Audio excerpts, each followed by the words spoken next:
Recording in progress. Bismillahirrahmanirrahim. Assalamualaikum warahmatullahi wabarakatuh. Waalaikumsalam warahmatullahi Waalaikumsalam wabarakatuh. warahmatullahi wabarakatuh. Innal hamdalillah nahmaduhu wa nasta'inuhu wa nastaghfiruh wa na'udzu billahi min shururi anfusina wa min sayyiati a'malina. Man yahdihillahu fahuwal muhtadi wa man yudlil falan tajida lahu waliyyan mursyida. Asyhadu an la ilaha illallah wahdahu la syarika lahu wa asyhadu anna Muhammadan abduhu wa rasuluhu alladzi la nabiyya wa la rasula ba'da. Allahumma salli wa sallim wa karim wa barik ala sayyidil anbiya'i wa mursalin nabiyina karim Muhammad wa ala alihi wa sahbihi wa man ihtada bi sunnati wa huda amma ba'du. Alhamdulillah wa syukurlah, di pagi ini Allah masih memberikan kita kenikmatan iman dan Islam, sebuah kenikmatan paling agung yang harus kita syukuri, dan kenikmatan sehat walafiat. Dan kenikmatan sehat walafiat juga menjadi pelengkap di pagi ini yang alhamdulillah Allah masih memberikan kita kesempatan untuk hadir dalam majelis ilmu, sebuah majelis yang mudah-mudahan Allah senantiasa turunkan sakinah dan rahmatnya untuk kita semua. Dan tentu disebutkan dalam sabda Nabi yang mulia, sebuah majelis ilmu yang di sana yatluna alkitab wa yatadarusuna bainahum, di sana membacakan ayat Allah dan kemudian mempelajarinya, maka Allah akan turunkan sakinah, rahmatnya, dan juga para malaikat turun untuk mengelilingi kita dan mengaminkan doa-doa kita. Bahkan yang hadis itu disebutkan sudah menyebutkan orang-orang yang hadir dalam masjid ini, bait qulubun indah, dan Allah menyebutkan kepada para penduduk. Mudah-mudahan nama kita lah yang tercatat, yang disebut-sebut oleh Allah Subhanahu wa taala pada penduduk langit, karena keistiqomahan kita dalam menghadiri majelis ini. Amin Allahumma amin. Salawat tering salam tentu yang jasa kita aturkan kepada Nabi kita baginda Rasulullah alaihissalam, juga untuk keluarga beliau dan para sahabatnya, dan mudah-mudahan kita pun termasuk umatnya yang kelak akan mendapatkan syafaat dari beliau. Amin Allahumma amin. Sahabatku yang dimuliakan Allah, alhamdulillah kita kembali berjumpa di pagi ini dalam kajian Asmaul Husna, masih membahas tentang bagaimana rahasia pengamalan Asmaul Husna yang barangkali banyak sekali kita semuanya yang sudah merasakan akhirnya kita mengamalkan apa yang sudah kita dapatkan pelajaran kajian Asmaul Husna bersama guru kita yang insya Allah Sabdodi dari Tajin agak selap bergabung. Dan tentu doakan Allah Subhanahu wa taala senantiasa sehatkan guru-guru kita, dan juga wabil khusus untuk Sabdodi Al-Jamari Habibullah Ta'ala, yang insya Allah di pagi ini kembali membahas tentang betapa pentingnya kita mengamalkan apa yang sudah kita dapat, yaitu Asmaul Husna, karena sudah menjadi satu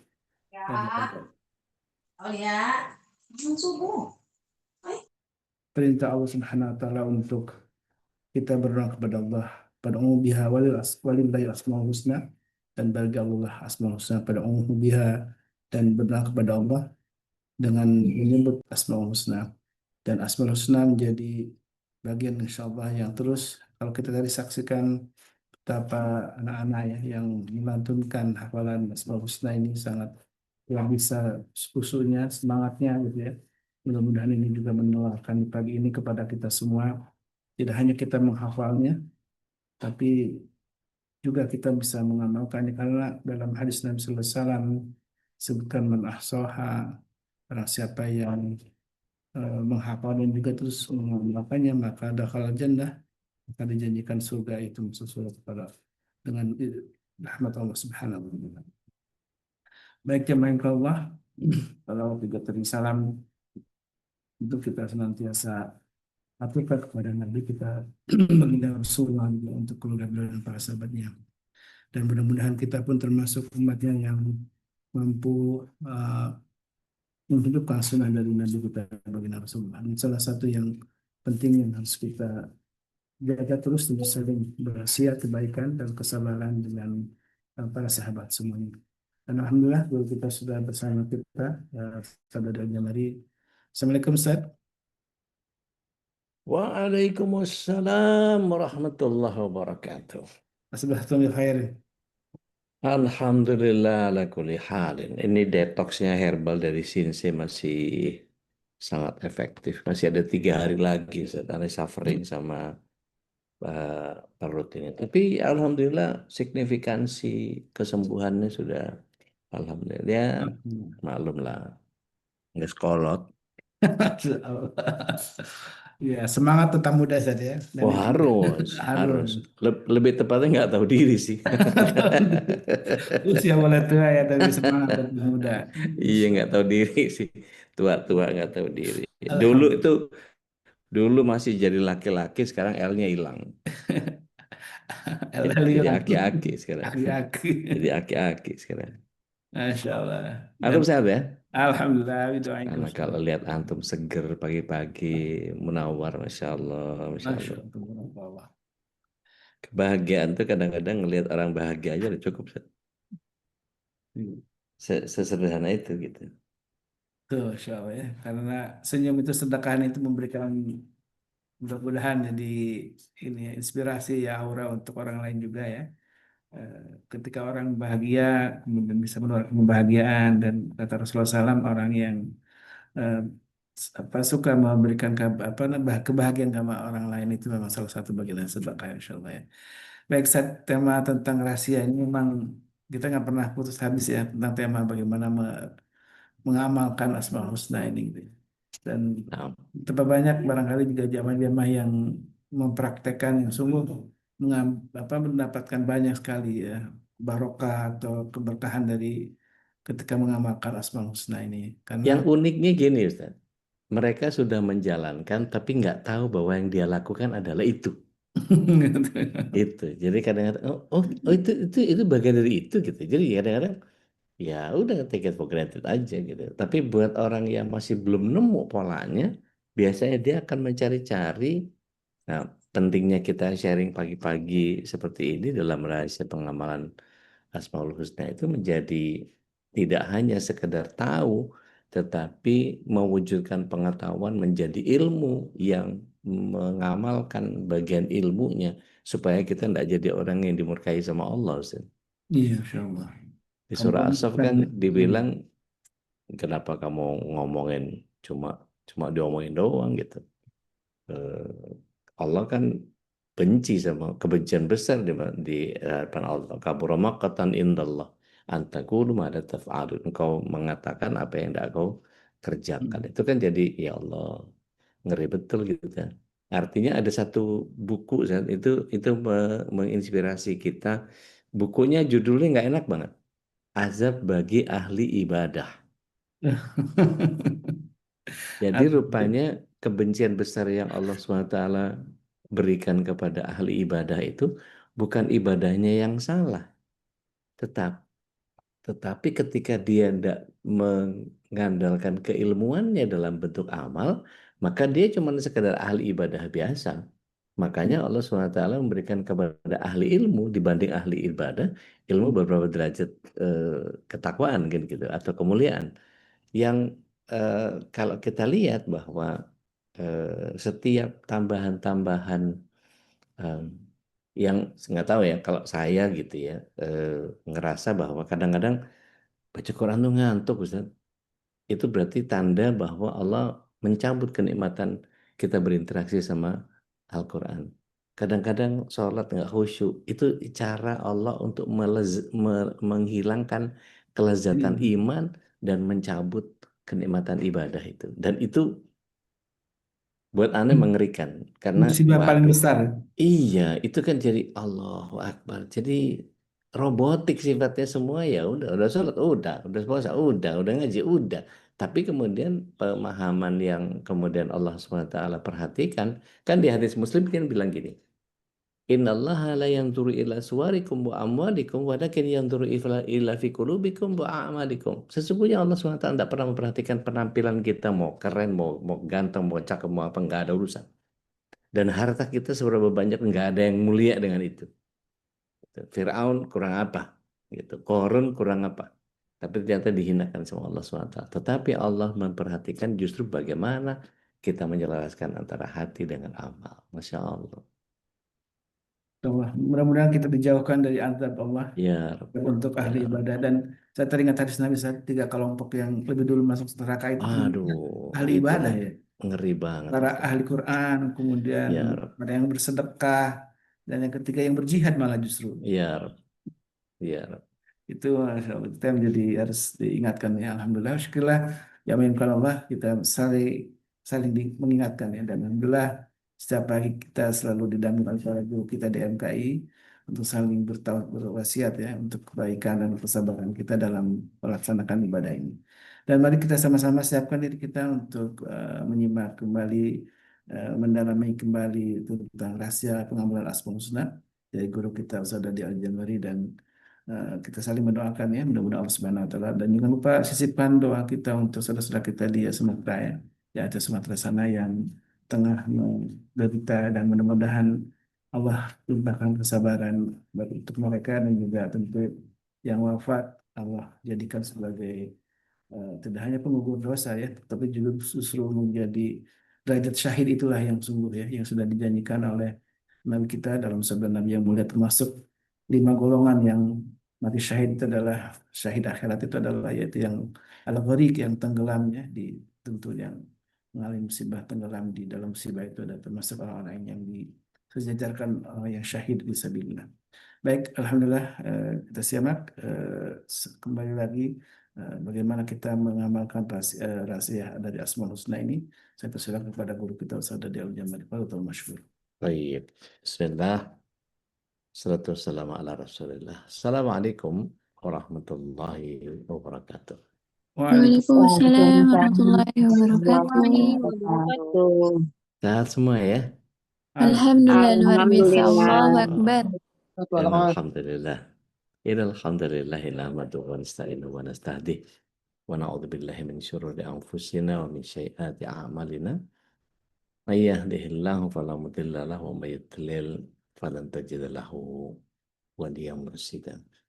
Asyhadu an la ilaha illallah wahdahu la syarika lah. Asyhadu anna Muhammadan abduhu wa rasuluhu la nabi wa rasul ba'da. Allahumma salli wa sallim wa barik ala nabiyina Muhammadin wa ala alihi wa sahbihi wa mawala wa la hawla wa la quwata illa billah, amma ba'd. Bapak Ibu yang dirahmati Allah SWT, calon penghuni surga semuanya, tentu menjadi bagian yang harus kita lakukan adalah kesyukuran atas apa yang Allah SWT berikan. Sesedikit apapun yang kita terima, sekecil apapun yang Allah SWT berikan, dan sedikit apapun hikmah yang Allah SWT berikan kepada kita, setidak nyaman apapun keadaannya. Karena dengan bersyukur itu pasti Allah SWT akan berikan nikmatnya kepada kita.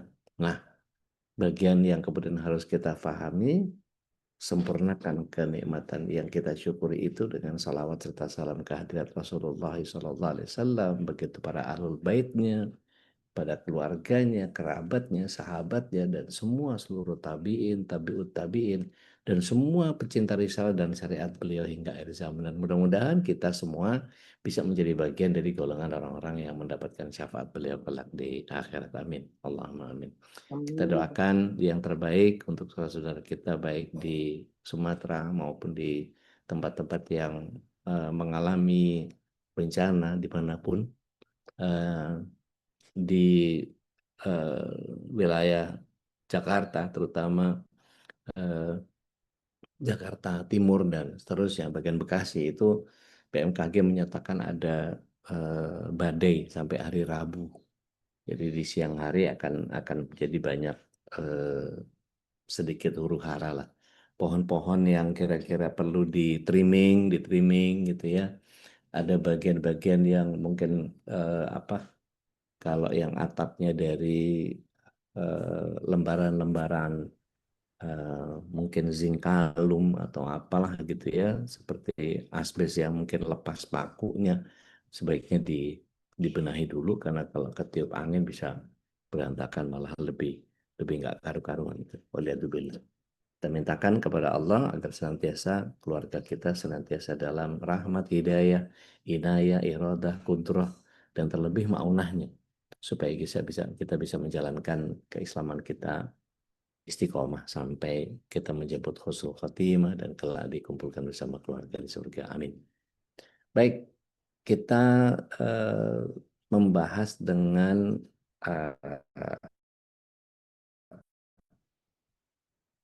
pelajaran dan pemahaman makna. Jadi sekali lagi ini disclaimer-nya ya, jangan husna ini dan bagaimana sifat-sifat tersebut termanifestasi dalam kehidupan. Lakukan zikir-zikir dan tafakur rutin gitu ya, menjadikan zikir Asmaul Husna sebagai bagian dari rutinitas harian dan kita harus meluangkan waktu untuk merenungkan maknanya, terutama dalam kesendirian untuk menenangkan jiwa dan meningkatkan kualitas diri. Jujur ketika saya menghadapi banyak amanah baik dari kantor, dari organisasi, dari pertemanan, dari masalah-masalah keluarga yang dikonsulkan ke saya, keluarga dan seterusnya gitu. Jadi kepala ini rasanya kayak mau pecah kalau mau urusan sama begitu banyak hal yang nggak kelar-kelar gitu. Karena memang dunia ini tempatnya ujian dan melihat itu sepertinya saya harus menyisakan eh, quality time untuk saya sendiri mendalami bahwa apa sih yang Allah SWT ingin hadirkan hari ini. Nah, ada sebagian kita yang melakukan journaling terhadap apa yang Allah SWT hadirkan. Supaya apa? Supaya ada bagian-bagian yang kalau sahabat saya, Teh Nina Kinasari dari Lampung, beliau selalu berbagi stiker ke saya dan inspirasi-inspirasi yang beliau hadirkan itu Masya Allah luar biasa. Jadi beliau berikan poster ke saya ilmu dan amal itu kalau kata Sahal bin Abdullah rahimahullah ta'ala menyatakan bahwa cara bersyukur atas nikmat ilmu itu dengan cara beramal. Dan cara bersyukur atas nikmat bisa beramal itu dengan cara menambahkan ilmu. Masya Allah. Begitu juga ketika beliau menyatakan bahwa jangan-jangan kita menuntut ilmu bukan karena Allah atau belum karena Allah. Karena Imam Malik bin Dinar rahimahullah ta'ala menyatakan bahwa andai saja ilmu itu dipelajari karena Allah, maka sungguh akan terlihat pengaruhnya pada diri kita dan akan tercermin pada amalan-amalan kita. Itu di dalam kitab Hilyatul Aulia karyanya Abu Nuaim Al-Asfahani gitu ya, disebutkan seperti itu. Begitu pula dengan orang yang penuh hikmah, karena Ibnu Qataibah rahimahullah menyatakan bahwa seseorang bukanlah orang yang bijak atau penuh hikmah sampai dia menggabungkan antara ilmu dan amal. Ini dari mukhtasarnya Minhajul Qasidin.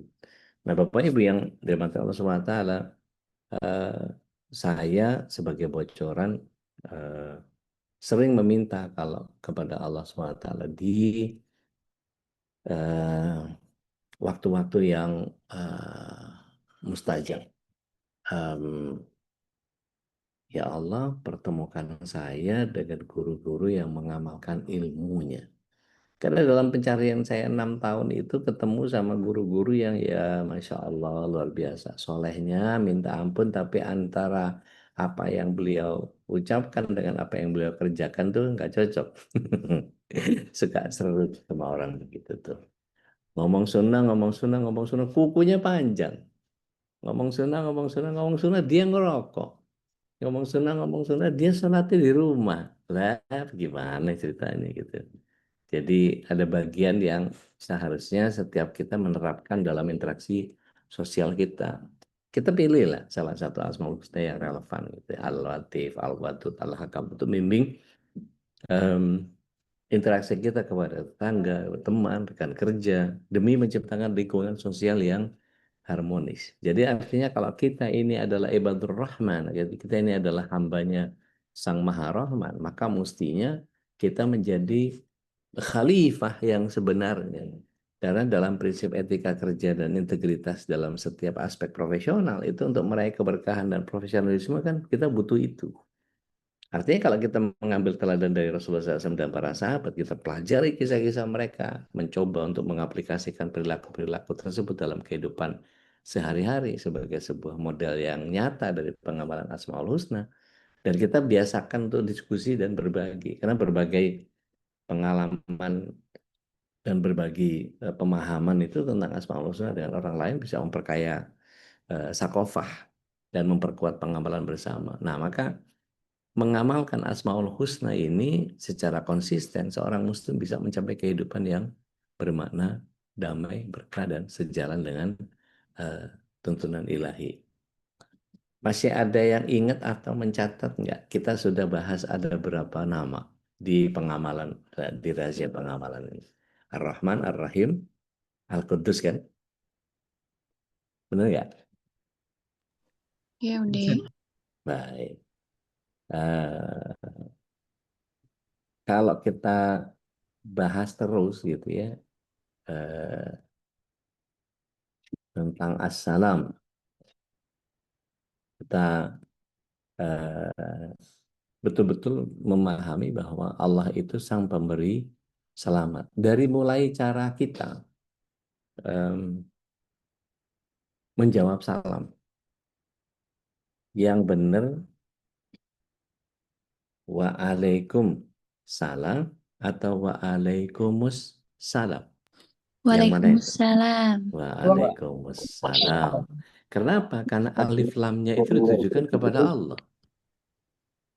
Jadi kalau kita lihat ada orang yang waalaikumsalam, cuman ada kadang-kadang ya salam gitu doang. Kadang-kadang salam. Itu kalau orang-orang Betawi kampung biasanya lamleikum jadinya. Itu kadang-kadang ada yang suka iseng gitu, teman-teman yang jahil-jahil gitu zaman dulu itu cuman bilang assalamualaikum, assalamualaikum. Kok bisa assalamualaikum? Wah, assalamualaikum. Nah, mari kita lihat bahwa ketika memahami apa namanya assalam gitu ya, kita coba dari Allah itu sebagai pemberi keselamatan atau pemberi kesejahteraan, ini menunjukkan bahwa Allah berikan dari segala kekurangan, cacat, atau kelemahan, dan Allah adalah sumber keutamaan kedamaian, keamanan, dan kesejahteraan bagi seluruh makhluk. Jadi artinya kalau kita secara etimologis berasal dari kata sin lam mim gitu ya, salima yang artinya damai, selamat, aman, dan bebas dari bahaya. Artinya kalau kita baca surah Al-Hasyr ayat yang ke-23 gitu ya. A'udzubillahi minasyaitonirrajim. Huwallahu alladzi la ilaha illahu alimul ghaibi wasyahada huwar rahmanur rahim. Afan. Huwallahu alladzi la ilaha illahu al-malikul quddus salam mu'minul muhaiminul azizul jabbar mutakabbir subhanallah ya ma yusyrikun. Pengamalan assalam ini berarti kita mesti meneladani sifat Allah dengan menyebarkan kedamaian, menghindari kerusakan, memastikan kesejahteraan buat orang lain. Contoh sederhana, kalau lampu merah boleh terabas enggak? Enggak. Kalau ada 2 jalur, kita ngambil jalur kanan boleh enggak? Gak boleh. Enggak. Nah, itu bagian yang orang kalau nggak punya tauhid, dia egois, dia mementingkan dirinya sendiri, nggak ada urusan sama orang lain, bodoh amat. Gitu. Tapi perilaku nyata yang membawa ketenangan jiwa dan sosial ini kadang-kadang yang ngelanggar apa namanya rambu, yang ngelawan arah demi kepentingan. Cuma deket kok. Saya kalau muter sana kejauhan. Emang kenapa sih ngikutin aturan aja gitu? Menyelamatkan orang lain dan menyelamatkan diri sendiri. Udah biasa saya itu. Kalau udah begitu tuh udah mentang-mentang egonya yang harus dipenuhi kalau sudah begitu. Tapi nggak pernah bisa benar. Dan rupanya korupsi itu berawal dari hal-hal yang kecil begitu dinormalisasi. Dan kalau itu sudah kita lakukan sejak awal dan mendarah daging ya no wonder kalau apa namanya negara kita sekarang kondisinya begini karena banyak orang yang kemudian menari di atas penderitaan orang lain itu secara langsung. Gitu. Contoh deh orang jualan makanan ya. orang jualan makanan. Begitu sukses dia laku, dia bikin gitu ya. Yang menjaga kualitas supaya tetap enak, supaya tetap murah. Itu kemudian karena terdesak dengan kenaikan harga, barang, apa segala macam. Akhirnya dia turunin apa? Kualitasnya. Padahal ya memang semuanya naik ya, dia naikin aja sesuai dengan porsinya. Ngambil untungnya agak sedikit. Ini nggak mau, untungnya jauh lebih banyak. Eh, Bapak Ibu yang dirahmati Allah SWT, pernah nggak eh, kita datang ke satu restoran, minta dibikinin jus, tapi isinya es sama air. Buahnya cuma dikit banget, asal ada aja rasa buahnya gitu. Nyebelin banget itu kayak gitu. Ya Allah, saya makanya selalu bilang kalau kalau pesen itu pure ya. Kalau perlu nggak pakai air. Kalau pakai air. Jadi biarin dia kental. Ampasnya yang saya perlu, saya bilang. Saya nggak mau airnya. Bahkan kadang-kadang suka ngejogrokin yang bikin gitu. Airnya dikit aja. Hanya untuk cairin apa blender supaya jalan gitu. Dan bahkan kalau kita mau apa namanya mau lebih rigid lagi ya nggak usah di blender. Kita kerok aja langsung gitu. Jadi seratnya kita makan. eh, Sampai gini, ada beberapa tempat-tempat yang, itu tuh jusnya enak gitu. Karena kalau jus itu kan nggak usah pakai gula kan sebetulnya ya. Tapi berapa banyak orang yang kemudian bikin jus tambahin gula. Padahal kalau mau sehat itu ya nggak usah pakai gula, biarkan dia apa seratnya kita nikmati, vitaminnya kita nikmati, mineralnya kita nikmati gitu, sehingga lengkap lah. Ya, tapi kalau udah digeluntur airnya sendiri segelas gitu, kelihatannya kayaknya dapat banyak gitu. Tapi ya Allah, ya ya ya jualan tapi ya jangan kayak gitu banget lah gitu. Artinya kalau dia bikin nanas itu satu satu nanas yang kecil itu eh, bisa jadi setengah gelas gitu. Dia bikin bisa 3 gelas itu karena airnya banyak dan esnya melimpah. Jadi sebetulnya yang diminum bukan sari buah, tetapi apa ya namanya rendeman rendeman buah gitu ya. Nah seringkali nggak begitu tuh, nggak menyelamatkan orang lain. Nah balik lagi kepada bagaimana kita mengamalkan as-salam, berarti meneladani sifat Allah dan menyebarkan kedamaian, menghindari kerusakan, memastikan kesejahteraan bukan orang lain buat orang lain. Dan ini bukan hanya sekedar zikir lisan, tapi betul-betul perilaku nyata yang membawa ketenangan jiwa sosial tadi. Imam Al-Qushayri dalam kitab Tahbir fi Tarkir Syara Asma'illah Al-Asma'ul Husna gitu, itu menjelaskan 4 makna utama. Allah bebas dari cacat, Allah memberikan keselamatan, Allah menjaga hambanya dari bahaya dan menyempurnakan segala ciptaannya. Artinya kalau kita kemudian lihat bagaimana rahasia pengamalan as-salam ini dalam berbagai aspek kehidupan, dalam kehidupan pribadi dan kesendirian, amalkan dengan berzikir, ya salam, salimni, gitu. Wahai Sang Maha Pemberi Kesejahteraan, wahai Sang Maha Menenangkan, selamatkan diriku. Innaka anta khairus salimin. Gitu kan. Jadi bener tuh baca zikir zikir apa Asmaul Husna. Jangan kemudian baca assalam apa namanya eh, baca assalam sekian kali nanti kamu akan diselamatkan sama Allah. Nggak ada tuh. Saya nggak pernah lihat bagaimana Rasulullah SAW mengajarkan itu, nggak pernah lihat gitu. Yang kalau kemudian kita eh,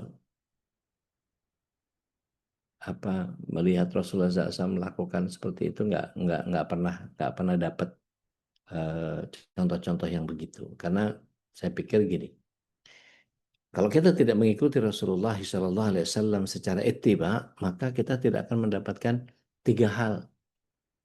Allah sayang kepada kita, Allah ampunkan dosa kita, dan keridhaan itu pasti kita dapat. Tapi jika tidak, maka ya enggak gitu. Nah ini yang kita mesti hati-hati dalam menggunakannya. Contoh sederhana misalnya, lagi stres gitu ya. Renungkan as-salam ini sambil berniat membersihkan jiwa dari sifat buruk seperti dendam, iri. Ya Allah, selamatkan hati ini dari kegelapan. Ya Allah, berikan ketenangan batin, di mana zikir as-salam ini menghindari sifat jahat dan membangun iman. Dalam pekerjaan, misalnya berlaku amanah dan menghindari praktek curang untuk menjaga kesejahteraan rekan kerja. Saya nggak tahu para profesional yang ada di sini yang mungkin sambil jalan menuju ke kantor gitu. Laporan itu dibuat setelah selesai pekerjaan atau setelah diminta. Setelah pekerjaan. Nah, kalau yang benar kan begitu ya. Tapi rata-rata nunggu diminta dulu. Mana laporan? Dan itu menyebalkan. Artinya kita nggak bisa memberikan rasa aman kepada bawahan yang kemudian kalau yang nggak tahu ya. Saya pernah juga jadi bawahan cukup lama gitu. Tapi memang laporan itu menjadi bagian yang menjadi indikator bahwa pekerjaan itu sampai mana. Eh, saya waktu di IO dulu eh, mengerjakan 6 pekerjaan sekaligus dengan progres yang setiap pergerakan dari bagaimana apa namanya, bagaimana klien minta ini minta itu apa segala macam. Kemudian apa namanya progres yang sedang kita kerjakan sampai di mana, tim produksi mengerjakan apa dan seterusnya. Itu bagian yang terus saya bikin tabulasi sehingga progres itu akan langsung dilihat sama bos gitu. Saya kasih laporan-laporan yang sifatnya mungkin buat orang, alah baru segitu aja dilaporin gitu. Tapi saya mencegah bahwa mungkin ada keputusan-keputusan yang strategis yang akan beliau ambil dengan data yang kita serahkan. Sesederhana itu gitu di dalam bekerja. Nah, saya nggak tahu karena memang saya pikir kalau saya menjadi atasan ketika punya bawahan yang begitu kan nyaman ya. Kita menjadi bagian yang wah ini integrasi apa sifatnya integritas dari karyawan yang begitu kan jadi seru tuh. Kalau toh misalnya kita minta sesuatu, tolong buatin ABCD gitu. Terus kemudian dia Pak izin nggak bisa langsung karena ini nungguin kerjaan yang lainnya yang sebelumnya sudah Bapak minta. Itu saya akan lihat prioritasnya. Yang ini dulu tolong kerjain karena ini mau di present. Habis itu nanti saya nggak akan ganggu kerjaan. Itu kadang-kadang ada bagian yang apa namanya nyalip nyalip di pekerjaan yang lain tapi untuk kepentingan yang lebih besar. Nah itu bagian yang begitu kan kita mesti peka kalau kita kemudian tidak memberikan kesempatan mengupdate apa pekerjaan yang kita berikan kepada atasan kita, jadi atasan nggak tahu bagaimana dia mau strategis. Wong laporan aja nunggu diminta. Habis itu isinya laporannya normatif semua. Ini oke, ini jalan, ini apa ya bukan laporan itu, bukan progres. Orang nggak akan bisa memberikan satu feedback apapun ketika laporannya cuma normatif gitu. Semuanya berjalan lancar apa segala macam nggak ada kendala. Padahal kalau kita kasih kendalanya gitu atau kita kasih kembangan ya ini masih bisa dioptimalkan ketika gitu ya. Nah, begitu juga dalam bertetangga, bergaul, berteman. Sebarkan salam Assalamualaikum sebagai doa keselamatan. Menghindari gibah sehingga orang selamat dari lisan kita. Bantu tetangga tanpa pamrih gitu. Sapa tetangga dengan senyum, tawarkan bantuan ketika sakit, cintakan lingkungan yang damai. Karena Rasulullah SAW menyatakan kalian kalau mau dicintai sama orang, afsyus salam, sebarkan salam. Maka adab-adabnya kalau kita lihat kitab Adabul Mufrad, ada beberapa kitab Riyadhus Shalihin, kitab Hisnul Muslim dan seterusnya. Adab salam itu yang banyak kepada yang sedikit, yang naik kendaraan kepada yang diam, itu, yang bergerak kepada yang diam, yang muda kepada yang tua, gitu. Nah itu adab-adab yang benar kalau kita melakukan itu, kita akan otomatis dicap sebagai orang yang satu ramah, kedua sopan, gitu. Nah hal-hal yang begitu kan membuat orang menjadi aman, gitu. Artinya kalau kita meneladani as-salam ini dengan membangun masyarakat yang harmonis seperti sebagaimana Abu Bakar As-Siddiq radhiyallahu anhu mencontohkan ini dengan kesabaran dan kebaikan kepada semua, meskipun beda suku gitu. Nah ini bagaimana assalam ini relevan dalam damai sosial modern, seperti misalnya toleransi beragama. Tapi ya nanti Desember ini banyak orang akan nanya gitu, boleh nggak ngucapin selamat Natal? Gini. Rasulullah SAW itu toleransi nggak sama apa namanya kegiatan umat yang lain? Ada orang Nasrani, ada orang Yahudi. Kira-kira kita perlu ngajarin nggak sama Rasul SAW atau ada syariat yang kurang lengkap tentang bagaimana dia bertoleransi atau kita ikut aja Rasulullah SAW plek-ketiplek. Ikut Rasul. Ikuti aja. Ikuti aja, nggak usah kreatif. Rasulullah SAW nggak pernah ngucapin selamat Natal buat orang-orang Nasrani di zaman itu gitu. Ya udah kita ikut aja. Ini masalah-masalah sepele yang mendasar yang kemudian bukan persoalan yang kita nggak perlu minta maaf kepada kaum Nasrani. Kita nggak perlu apa excuse gitu. Ya memang enggak gitu karena itu masalah akidah. Eh, saya sayang nggak nyimpen rekamannya apa namanya. Saya waktu diwawancari sama Deddy Corbuzier di tahun 2015 kalau saya nggak salah. Itu di luar sesi yang di mana saya diwawancara di Hitam Putih itu eh, ada potongan terakhir yang kemudian ternyata nggak tayang. Cuma bagian closingnya aja. Yang dia tanyakan sebelum masuk Islam nih Deddy. Jadi tanya ke saya, karena saya jelasin soal teori Darwin, saya jelasin soal banyak macam gitu. Terus tiba-tiba beliau motong saya dengan, Ustaz, ini kan sekarang Maulid. Iya, saya bilang, karena itu 24 Desember waktu itu. Besok kan Natal nih, 25 Desember. Iya, boleh Pak. Umat Islam itu ngucapin Selamat Natal. Saya langsung jelasin panjang lebar ke beliau. Jadi gini, Mas Dedi coba cari di ensiklopedi Katolik. Apakah tanggal 25 Desember itu kelahiran Yesus? Ternyata bukan. Jadi kalau disebutnya 1 Masehi itu tanggal berapa? Bapak Ibu ada yang tahu? Tanggal 1 Masehi itu tanggal berapa? Bukan 1 Januari ya. Ada yang tahu segini 1 banyak? Januari kali ya, Ustaz ya? 1 Januari. Januari. 1 Januari. 1 Januari. 1 Januari. Jadi kenapa kok ceritanya 25 Desember gitu? Coba cari ensiklopedia. Sekarang AI kan luar biasa ya. Coba cari 25 Desember itu apa, hari apa? Gitu. Coba kita sharing yuk. Buka mau pakai Genora, mau pakai ChatGPT, mau pakai Agnes, mau pakai apalah, pakai Grok, apa segala macam yang Bapak Ibu punya sekarang. AI. Tanggal 25 Desember itu apa? Hari apa itu? 25 Desember itu.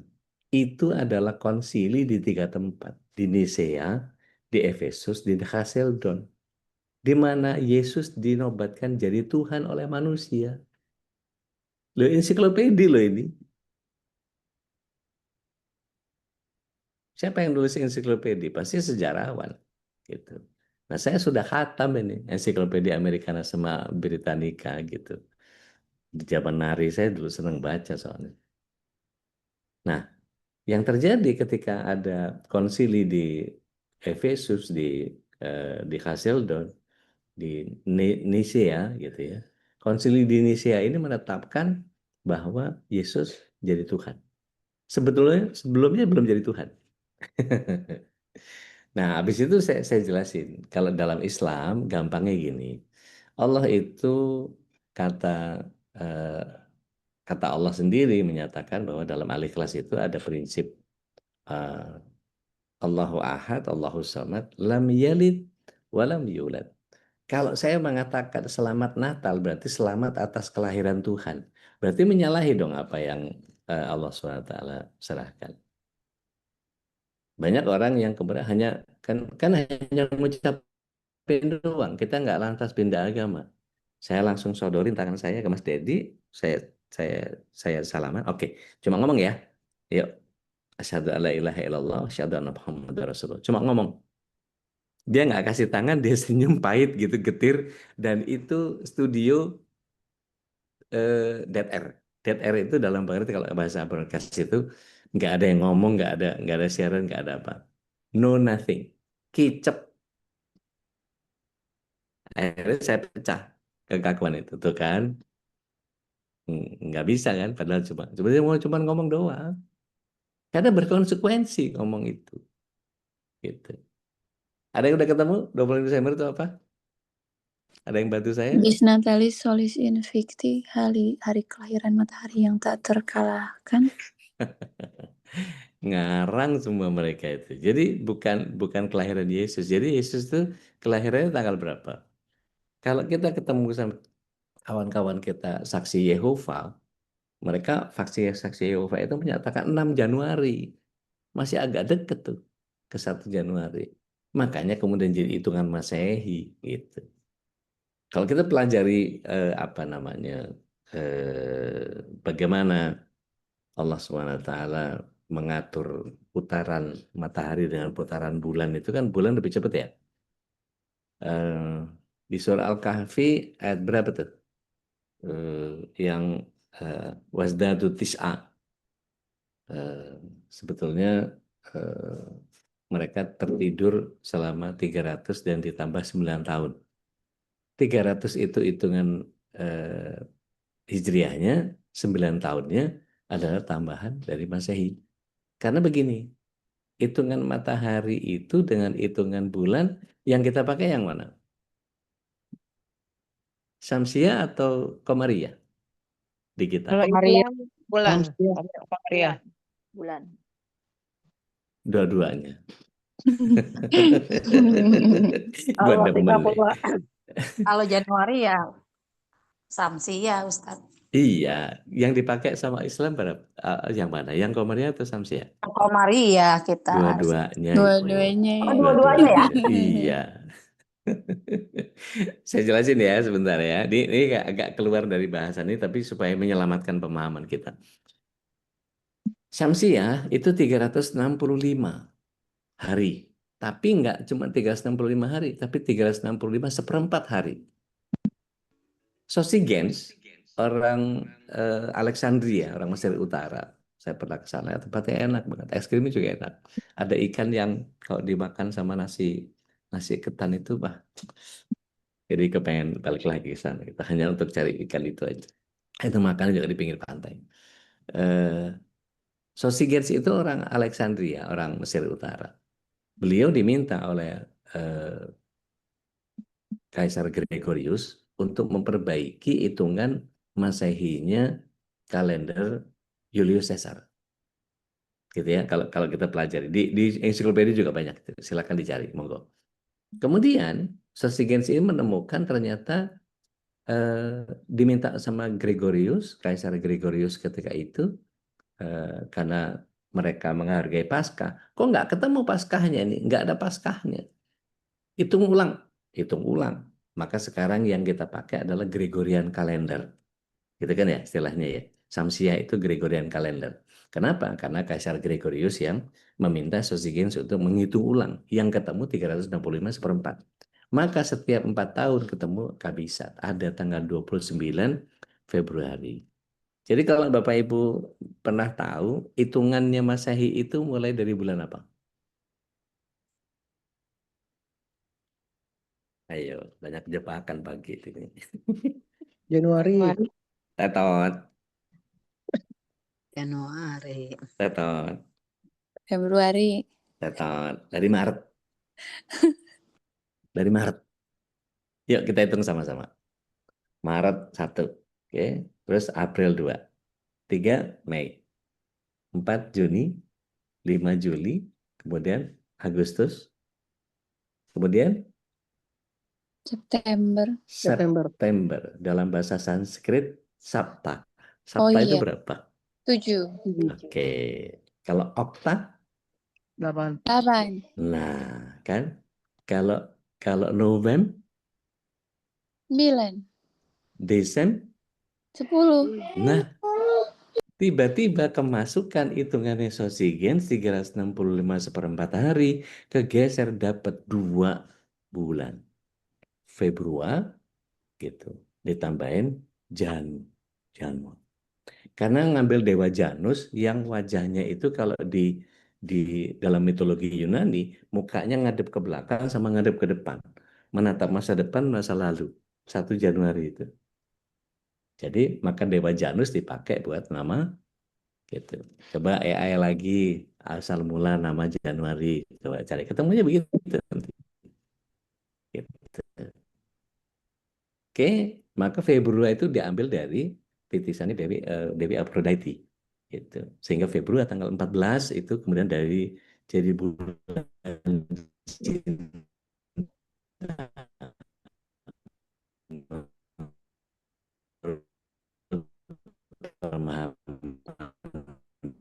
Mereka.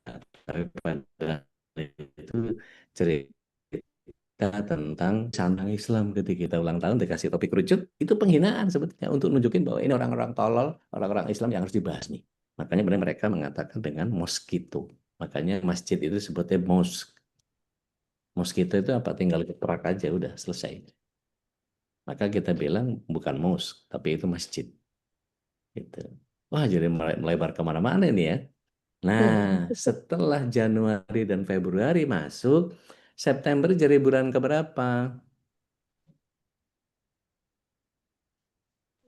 9. 9. Loh, kan mestinya 7. Iya. Ngaco ya? Oktober jadi bulan keberapa? 8. Harusnya. Tapi jadi bulan keberapa sekarang? 10. Nah, Dasa itu kan mestinya 10. Kok jadi 12? Jadi 12. Kena ketambahan tadi. Januari dan Februari tadi. Oke, ala kulihal. Sejarahnya Katolik itu parah. Gitu, berantakan. Maka, how can we congregate the birth of God gitu? Nggak mungkin gitu, nggak mungkin kita mengucapkan selamat ya atas kelahiran Tuhan. Halo, lam yalid walam yulad, lo gimana sih gitu? Wong Tuhan itu nggak dilahirkan gitu. Nah, dalam konteks asal kita memberikan toleransi kita, ya biarkan mereka melakukan apa saja gitu, asal jangan kita kemudian terlarut dalam konsep akidah yang mereka lakukan. Jadi dengan mengamalkan asalam, hidup jadi berkah, seperti teladan Rasulullah SAW memenjaterakan umat melalui keadilan dan kasih sayang, tanpa harus mengucapkan selamat Natal. Gitu. Wallahu a'lam bishawab. Ini udah nggak berasa, udah habis saja 6:30. Insya Saya Allah. balikin dulu ke Satalis. Tafadhol Mas Kautsar. Alhamdulillah, Insyaallah, tabarakallah. Jadi pembahasannya menarik, Ustaz. Dekati 25 Desember udah langsung tuntas ya, udah di pagi. Tidak perlu ada yang bertanya lagi tentang bagaimana mengucapkan selamat Natal. Iya, iya. Apalagi saya baca ternyata memang kelahiran Yesus itu di bulan Maret saja. Kebanyakan yang menyatakan malah justru itu memang tanggal 1. Justru malah Agustus September Zat, kalau dari data yang kita temukan ya. Saya kan dulu pernah di Arimatea sama Babe itu tahun 2003. Saya dampingin Habib Rizik itu 2003 sampai 2005 di Arimatea. Saya tim media di FPI. Kemudian data-data yang kalau misalnya mau dicari, monggo silakan. Insya Allah nggak akan berubah. Barbara Thiering itu ternyata punya Dead Sea Scroll, jadi naskah Laut Mati itu. Jadi di Laut Mati, di Laut Kaspia itu ada ditemukan scroll. Scroll itu bagian dari ayat suci yang mereka nggak akan pernah mau ngakuin itu sebagai kitab suci. Tapi isinya di Dead Sea Scroll itu, asal antum tahu, Ustaz, Yesus itu poligami, Ustaz. Dan salah satu istrinya adalah namanya Maria Magdalena. Kok bisa-bisanya pastor Katolik itu kok melakukan selibat, dia enggak nikah gitu? Bagaimana fitrah seksualnya? Enggak terwujud. Ciri-ciri makhluk hidup kan berkembang biak ya. Dia nggak berkembang biak, berarti bukan makhluk hidup itu. Bercanda. Saya ini sedikit searching saja. Kan di Baik. dalam Lukas itu memang ketika Yesus lahir itu memang sedang ada para gembala sedang menjaga kawanan domba dan itu memang tidak mungkin di bulan-bulan musim dingin. Desember. Iya. Tidak Dan mungkin. ketika kita urut Maryam yang megang megang pohon kurma terus dihentak apa namanya supaya turun Iya. kurma itu nggak mungkin terjadi kecuali Juni Juli. Juni Juli itu masih memungkinkan orang untuk megang karena musimnya panen kan. Iya. Maka lahir setelah itu antara Agustus atau September. Iya. Gitu. Seru itu. Seru. Karena itu di Kristen Ortodok itu berbeda ya, hari merayakan kelahiran Yesus itu beda dengan Katolik gitu ya. Betul. Baik, ini kok jadi ngobrol soal ini. Nggak Silakan apa-apa mungkin. memberikan keselamatan kepada Iya, saudara-saudara kita kan nggak apa-apa. memang temanya Mangga. asal ini ya, memberikan keselamatan. Artinya memahami toleransi itu tidak jangan sampai kemudian mengorbankan Nyeret akidah akidah kita kita. gitu ya. Iya. Dan selalu menjadi sebuah argumentasi dalam hadis tadi, man tasyabaha biqaumin fahuwa minhum, itu tadi.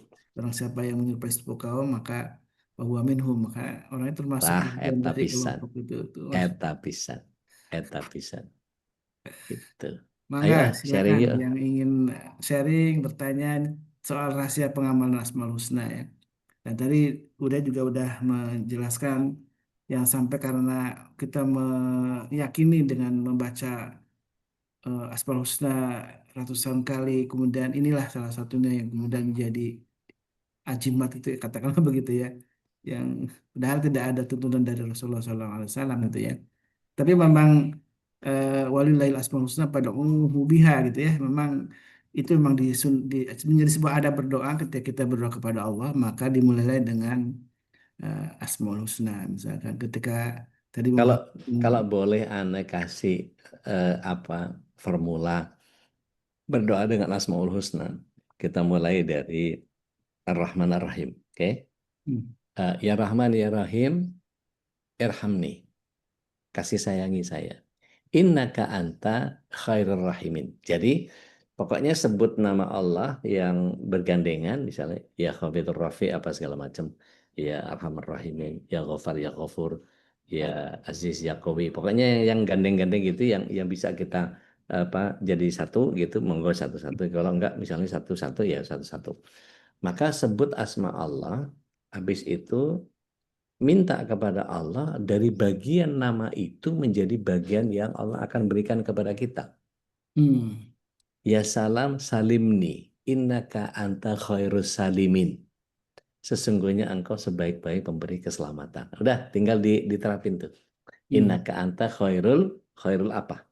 Dari yang nama awal tadi.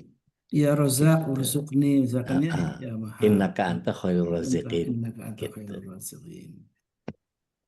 Oke. Ini yang ada yang nanya dari Uni Yuni nih Uni, soal ya Uni. Kalau ngucapin Gongsi Facai gimana udah? Nggak ada masalah, itu kan tahun barunya Cina. Selamat tahun baru ya, nggak ada masalah. tidak. Nggak ada unsur akidah di situ. Nggak ada unsur akidah. Jadi makanya saya kalau ngucapin buat teman-teman yang Kristen atau apa, selamat liburan ya. Selamat liburan ya udah, selamat liburan. Emang liburan? Akhir tahun gitu ya, liburan. Iya. Tapi nggak pernah saya ucapan Merry Christmas, nggak pernah. Happy New Year ya udah Happy New Year aja. Selamat tahun baru, selamat tahun baru. Dulu malah zaman masih nari, tiap tahun baru itu panen. Banyak Karena orang ya. satu, wah Banyak itu job. luar biasa. Luar biasa. Itu bisa mencelat jam berapa di mana, jam berapa di mana, jam berapa di mana itu. Belum ada Gojek waktu itu. Dadung. Semalam tuh bisa tuh kita 4. Bayarnya mahal semua. Dan itu, Masya Allah. Ya duniawi lah ya. Gitu. Baik. Tadi Teh Nadia sudah resen. Ada Mangga yang Teh. ingin ditanyakan atau sharing mungkin pengamalan Asmaul Husna? Terima kasih Ustaz. Assalamualaikum warahmatullahi wabarakatuh. Waalaikumsalam warahmatullahi wabarakatuh. Pertanyaan singkat sih Udi. Kalau kita disuruh kan menerimakan saran dari orang, terbuka menerima kritikan orang Ya, gitu. ya. Itu termasuk ke pengamalan dari yang mana Udi? Dan bagaimana seharusnya kita dalam berinteraksi dengan orang lain, menerimakan kritikan. Kadang-kadang kalau misalnya pedes itu kita cenderung lebih, hati tuh kayak lebih keras gitu ya. Ih, apa sih gitu. Gimana caranya Ude supaya jadi lebih lembut menerima saran seperti itu dan Baik, ya gitu deh. baik, baik. Bismillah. Assalamualaikum ala Rasulillah. Eh, kritik dan saran itu hanya dibutuhkan jika kita memang mau belajar. Tapi kalau kita tidak mau belajar, jangan dikritik. Jadi makanya kritik dan saran itu nggak boleh langsung jeger gitu. Kalau dari kitanya sebagai pemberi ya, nanya dulu. Boleh kasih kritik nggak?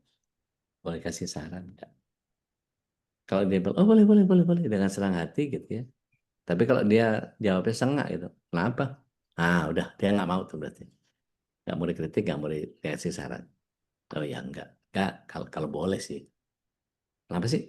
Nah, berarti masih belum mau tuh. Tapi kalau ya udah ini buat pembelajaran saya gitu. Sebaiknya begini, begini, begini, begini. Tapi ya pakai asas yang tadi yang kita pernah bahas di surat 16 ayat 125 dan surat 3 ayat 159. Berikan kesantunan, kasih contoh yang baik, kasih pembelajaran yang baik. Kita jangan berhati kasar, bersikap keras gitu. Sesederhana itu gitu. Nah, kemudian eh, eh, dalam kondisi eh, kita dikasih kritik dan saran supaya nggak sakit hati, berusahalah dalam setiap persoalan-persoalan yang kita berikan kepada orang lain itu kita butuh belajar.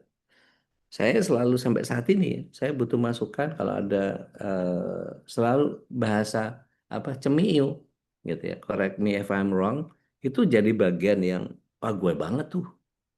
Karena saya tidak pernah merasa hebat, saya tidak pernah merasa pinter, saya pernah merasa bahwa saya harus belajar. Karena Rasulullah SAW menyatakan utlubu ilma minal mahdi ilal lahdi. Yang namanya belajar itu dari buer sampai liang lahat. Jadi kapan kita nggak belajar? Nggak ada, terus saja belajar. Gitu. Jadi kalau saya karena tidak pernah merasa bahwa gue bisa nih, gue enggak pernah gitu. Ayo kita belajar bareng, ayo kita pahami bareng gitu. Karena kadang-kadang apa yang kita pahami lebih difahami sama orang. Jadi artinya kalau misalnya kita nggak siap untuk kemudian dikritik dan dikasih saran, ya bertingkahlah seperti orang yang melakukan dengan kesempurnaan, jadi nggak ada orang yang nyacat. Tapi kalau misalnya kita sakit dikasih tahu, berarti ada ego yang belum tuntas, belum selesai kita dengan persoalan hidup kita. Wallahu a'lam. Masuk ke Asmaul Husna yang mana Ude ini? Oh, Terus kalau masuk ke kemana? Asyakur. Syakur. Mm-mm. Oh iya. Dikasih masukan begitu. Aduh, alhamdulillah saya diingetin karena saya nggak pernah bisa ngelihat diri saya sendiri kecuali cermin. Jadi saya bercermin sama apa yang orang bilang. Orang kan ngelihatnya saya begini, begini, begini, begini, dan saya bisa bisa gunakan itu untuk azas perbaikan saya, gitu. Kalau menerapkan kepada diri sendiri supaya legowo, gimana Ude? Berbesar hati, Ya, albar, hal baru supaya albar. kita menerimakan gitu ya. Iya, dan itu kebaikan kan, Iya, iya, iya. Terima albar. kasih Ude. Dengan senang hati, barakallah. Yang lain silakan. Eh, ini ada yang nge-share nih Bu Basari nih, rekaman dengan Deddy Corbuzier dengan Waduh, masih ada tuh ternyata. nggak tahu lengkap, nggak tahu apa tuh. Ntar ya kita lihat ya. Kalau ngucapin Natal atas nama jabatan kita, contohnya atas nama Menteri Agama, apakah boleh? Kalau saya akan ngikut Rasul. Siapapun saya, apapun jabatan saya. Gitu. Jadi saya pernah datang ke satu acara di mana Ustaz kasih pengajian buat yang agama campur boleh Ustaz. Kalau nggak salah asuransi Bumi Putra waktu itu. Boleh, boleh, saya bilang. Saya begitu naik. Assalamualaikum warahmatullahi wabarakatuh. Assalamualaikum manitaba'al huda. Rasul begitu. Jadi saya nggak ada urusan. Apaan tuh? Oh, doanya begitu. Iya, ya, Rasul begitu. Gitu. Baru saya jelasin soal toleransi apa segala macam bla bla bla dan seterusnya. Bahkan dandan saya udah kayak pendeta Yahudi tuh pakai apa? Pakai overcoat gitu. Pakai overcoat, pakai jas panjang gitu, pakai eh, apa? Topi hitam gitu. Bagus nggak pakai high hat gitu ya? Pakai high hat seru lah gitu. Tapi identifikasi saya sampaikan bahwa hal-hal yang seperti itu tuh kadang-kadang membuat kita harus ambil sikap tegas. Itu wallahu alam.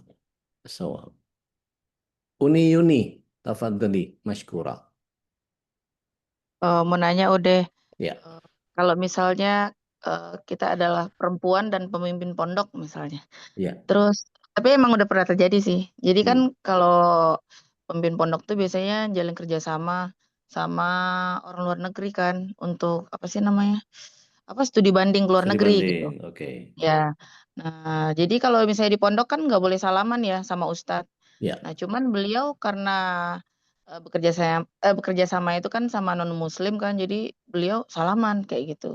hmm. Padahal biasanya tuh di pondok kita nggak boleh, sedangkan pimpinannya begitu. Cuman kita memahaminya, oh mungkin beliau biar mungkin karena konteksnya kerjasama, jadi biar orang tuh saling percaya, jadi harus salaman tangan kayak gitu. Itu Hmm. gimana udah hukumnya? Sedangkan nggak boleh kan gitu. Baik, Syukron. afan. Bismillahirrahmanirrahim. Coba tolong carikan saya. Rasulullah SAW pernah bersabda begini. Lebih baik ubun-ubun dicucuk dengan besi panas di ubun-ubun daripada engkau menyentuh kulit perempuan. Ada nggak? Ya Coba. udah. Ada nggak? Ada hadis itu nggak? Ada, makanya karena ada hadis itu makanya aku agak bingung. Kita mau Lupa ikut hadis atau mau nggak enakan? ikut Masalah hadis. sikap sih. Iya, masalah sikap aja sih. Masalah sikap aja. Jadi saya kalau kemudian berhadapan sama yang bukan mahram, ini kadang-kadang teman-teman yang udah akrab banget itu main plak-plak aja ngomong gitu. Yang udah bercadar yang udah akrab sekali itu kadang-kadang main plak-plak aja gitu. Nggak saking deketnya gitu. Itu kadang-kadang entah karena lupa entah apa ya, udah saya maklumin aja, tapi ya seharusnya ya enggak gitu. Nah, beda Oke. tuh teh kalau ditolongin orang pas jatuh berarti tolak ya enggak, itu kan darurat. Dokter ngebuka aurat kita boleh. Terapis megang badan kita, aurat kita, bahkan ngelihat kita dalam keadaan telanjang, ya nggak apa-apa, uang terapi gitu. Itu masuk ke bab-bab darurat gitu. Tapi Hadisnya mau dibacain udah. boleh. Rasulullah bersabda, sungguh ditusuknya kepala seseorang dengan jarum dari besi itu lebih baik baginya daripada ia menyentuh wanita yang tidak halal baginya. Gitu. Gitu. Berarti harusnya nggak usah ya udah ya. Iya. Kan bisa pegang dada, bisa gitu. Iya benar. Syukron udah. Hafan, barakallah. Artinya kita yang ngambil sikap lah, gitu.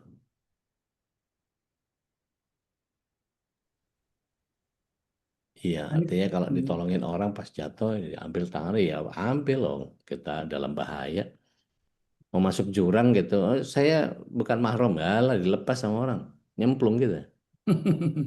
Makan babi aja boleh saja dalam keadaan darurat ya. Nah, gitu. Itu Itu masuknya darurat. Wallahu a'lam. baik, Masya Allah. Kalau nggak ada lagi kita sudahi, Ustaz. Baik, alhamdulillah, syukurlah, jazakallah khairan. Dan Allah Kembali. senantiasa jadikan kita orang yang mampu mengamalkan ya. Dari apa yang sudah kita tahu tentang Asmaul Husna, dan alhamdulillah kita sudah menuntaskan pembahasan hingga 99 Asmaul Husna, dan tentu banyak sekali sesungguhnya di luar itu ya nama-nama Allah yang tidak termasuk dalam 99 ini, dan mari kita sama-sama jadikan setiap kajian bersama guru kita Ustaz dari Al-Jamal ini menjadi bagian kita untuk makin memahami tentang keagungan Allah Subhanahu wa taala, karena orang yang fa'lam annahu la ilaha illallah ya, karena kita memang diperintahkan untuk mengenal Allah Tabaraka wa taala dengan sifat agungnya, dengan semua afalnya, sehingga kita tahu betapa kita sebagai makhluk mungkin bersyukur ya dengan semua nikmat yang telah Allah limpahkan untuk kita semua. Dan salah satu nikmat paling agung adalah kita nikmat iman dan Islam, dan hingga saat ini Allah masih menjadikan kita orang-orang yang beriman. Alhamdulillah wa syukurillah wa ni'mal. Baik, kita tutup dengan doa kafaratul majlis. Subhanakallahumma wa bihamdika asyhadu an la ilaha illa anta astaghfiruka wa atubu ilaik. Dan jangan lupakan insya Allah tanggal 25 Desember saat orang pada Natalan kita juga Kita tasyakuran ya. merayakan Insya Allah hari mu'alaf. kita insya Allah ada kegiatan khitan gratis di rumah Babi Haikal, rumah Betawi ya. Babi Haikal insya Allah mari sama-sama kita jadikan pertemuan kita dengan para sahabat semua dan juga dengan para guru kita, dan insya Allah Bude juga akan memberikan tausiah-tausiahnya, juga ada Ustaz Hasan Bisri dengan rukyahnya insya Allah. Jadi jadikanlah momen acara tanggal 25 Desember ini menjadi ajang kita untuk makin memperkokoh persaudaraan al-ukhuwah Islam. Baik, kita akhiri dan alhamdulillah, masyaallah. Dan mohon kalau ada kesalahan kehilapan dari kami, Allahumikum hadana wa yakum. Assalamualaikum warahmatullahi wabarakatuh. Waalaikumsalam Waalaikumsalam warahmatullahi warahmatullahi wabarakatuh. Jazakallah khair. Jazakallah.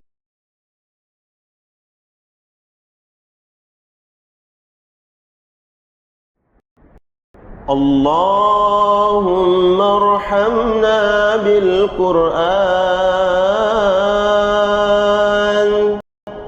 واجعله لنا إماما ونورا وهدى ورحمة. اللهم ذكرنا منه ما نسينا وعلمنا منه ما جهلنا